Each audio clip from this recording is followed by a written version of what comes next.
Hello बच्चों party. तो कैसे हो आप सभी लोग। आप सभी का स्वागत है मेरे यूट्यूब चैनल ज्ञान गंगा में। मेरा नाम है जानवी और आज मैं आप लोग को बताने वाली हूँ क्लास 6 के हिंदी बुक का चैप्टर 7 साथ ही हाथ बढ़ाना, इसका क्वेश्चन आंसर। तो चलिए स्टार्ट करते हैं आज की वीडियो को।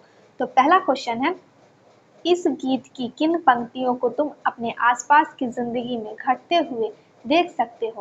आंसर होगा, इस गीत की निम्नलिखित पंक्तियों को हम अपने आसपास की जिंदगी में घटते हुए देख सकते हैं। साथ ही हाथ बढ़ाना, एक अकेला थक जाएगा मिलकर बोझ उठाना। साथ ही हाथ बढ़ाना, हम मेहनत वालों ने जब भी मिलकर कदम बढ़ाया। सागर ने रास्ता छोड़ा पर्वत ने शीश झुकाया। फौलादी है सीने अपने फौलादी है बाहें, हम चाहे तो चट्टानों में पैदा कर दे राहें। हमारा पहला क्वेश्चन हमसे पूछ रहा है कि जो गीत है, इनकी जो पंक्तियां हैं वो तुम अपने आसपास की जिंदगी में घटते हुए देख सकते हो। इसका आंसर होगा कि हाँ, इस गीत की जो पंक्तियां हैं उसको हम अपने आसपास की जिंदगी में घटते हुए देख सकते हैं।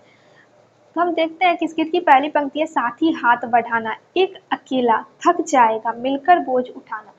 मतलब हमें हमेशा मिलकर काम करना चाहिए, हमेशा हमें मिलजुल कर आपस में मिलकर काम करते रहना चाहिए। हम मेहनत वालों ने जब भी मिलकर कदम बढ़ाया, सागर ने रास्ता रास्ता छोड़ा पर्वत ने शीश झुकाया। मतलब मेहनती लोग जब मिलकर काम करते हैं तो उनकी सारी मुसीबतें दूर हट जाती है। सागर भी उसका रास्ता छोड़ देता है और पर्वत में भी वो रास्ता निकाल लेते हैं, उनकी सारी बाधाएं दूर हो जाती है। फौलादी है सीने अपने फौलादी है बाहें, हम चाहे तो चट्टानों में पैदा कर दे राहें। मतलब हमारे सीने और बाहें इतने फौलादी हैं कि हम चट्टानों में रास्ता बना देते हैं। अगर हम मिलकर काम करें तो हमारी सारी मुसीबतें दूर हो जाती है, हमारी सारी परेशानियां हट जाती है। वो कितनी भी मुसीबतें क्यों ना आए, उसमें हमारा आसानी से रास्ता निकल जाता है। हमारा दूसरा क्वेश्चन है, सागर ने रास्ता छोड़ा पर्वत ने शीश झुकाया, साहिर ने ऐसा क्यों लिखा है, क्यों कहा है लिखो। इसका आंसर होगा, साहिर ने ऐसा इसलिए कहा क्योंकि एक साथ मिलकर काम करने से बड़ी बाधाओं में भी रास्ता निकल आता है, यानी काम आसान हो जाता है। साहसी व्यक्ति सभी बाधाओं पर आसानी से विजय पा लेते हैं क्योंकि एकता और संगठन में शक्ति होती है जिसके बल पर वह पर्वत और सागर को भी पार कर लेता है।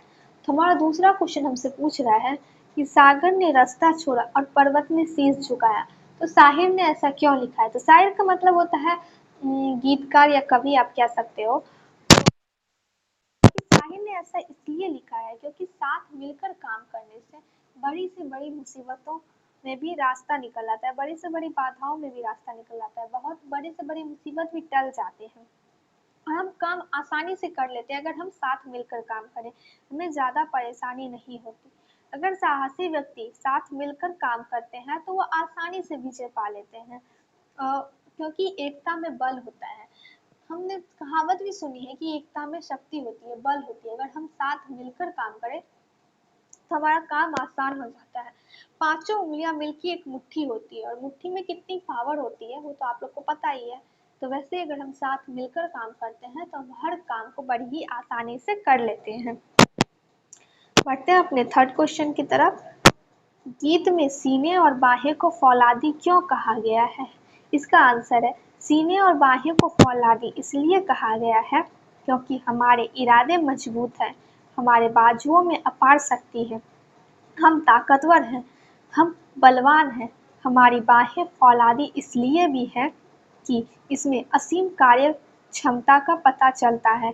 हमारी बाजुएं काफ़ी शक्तिशाली भी है। हमारा थर्ड क्वेश्चन हमसे पूछ रहा है कि गीत में सीने और बाहें को फौलादी क्यों कहा गया। इसका आंसर होगा, सीने और बाहें को फौलादी इसलिए कहा गया है कि मतलब पूछ रहा है जो हमारा सीने और बाहें जो है वो इतने फौलादी क्यों है। तो हम लिखेंगे कि हमारे सीने और बाहें इतने फौलादी इसलिए है क्योंकि हमारे इरादे मजबूत हैं। हम चाहे तो चट्टानों में रास्ता बना सकते हैं, सागर हमारा रास्ता छोड़ सकता है। हम इतने ताकतवर हैं, हमारे सीने और बाहें इतने फौलादी है क्योंकि हम सब मिलकर काम करते हैं। हमारे पास बहुत शक्तियाँ हैं, हमारी बाजुएं बहुत शक्तिशाली हैं। तो ये थे हमारे चैप्टर 7 का क्वेश्चन आंसर। अगर आपको मेरी वीडियो पसंद आई हो तो लाइक कर दीजिएगा और चैनल को सब्सक्राइब कर दीजिएगा। मिलते हैं नेक्स्ट वीडियो में, तब तक के लिए बाय बाय।